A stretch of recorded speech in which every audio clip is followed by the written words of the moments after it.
Okay, I'll edit this out. Okay,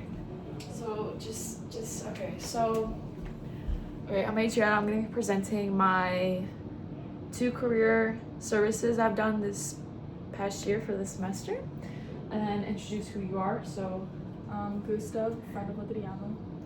And I'm Katrina, friend of Adriana as well. okay, so I'm going to be sitting here. So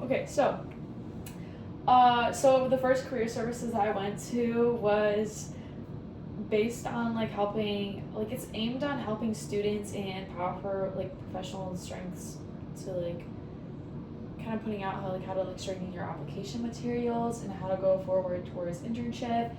And so the biggest takeaway that really taught me through this presentation was how it's basically based on confidence. All you gotta do is just build your own confidence. No one's sure what do you want to do, what do you want to present to your whoever's interviewing you, and kind of just put out this takeaway. Be like, hey, for example, I want an intern for study abroad in a different country, right? So all you gotta do is present your confidence and show why do you want to do it, why are you doing this, and why. And during those the Zoom call I went towards, we basically talked about resumes. So the first career services was based on career how to build a better application. So they talked about how you have to have certain different types of resumes, right?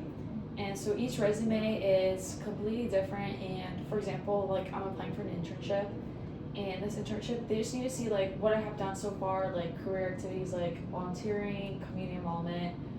Why'd you do this? Add a little summary. Don't be showing off your address, but you gotta show off more of where you live, where who's what kind of school you're in, what's your GPA, what classes you're taking, and kind of just putting it out there. And I feel like it's when you're doing your resume, it should be based on the important self of applicable skills and experience when applying for a job and internship, and it's to help you become more confident in understanding your own strengths, passions, and career goals. And I feel like there was a lot that went towards this, and it was a really short Zoom call, so I didn't have much on it, but the way the presenter was speaking, she was very confident in herself. And when you do a resume, just to remind yourself, make sure when you're applying for a job or you're trying to get into an interview, make sure it's mostly based on what they want, and instead of what you want, so that you might as well have many resumes. And for the second career launch program, which was based on assisting students, alumni, and community members into becoming career ready. So what they mean is they basically main focus was on how to become more confident in yourself when pursuing a career and what to prepare for. So my presenter, she was saying how the mission was to know what you love, what you're good at, what you can be paid for, but you can just put it out there, and what the world needs by using the Ikigai method. So that method is basically focusing on what you want to work with your career and your whole life.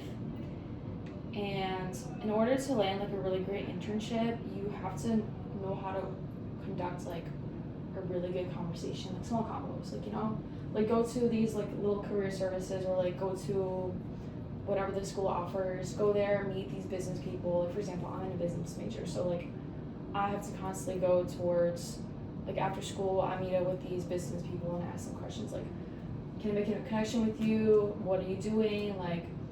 What should I prepare for in future life? Is there anything I change? All that kind of stuff.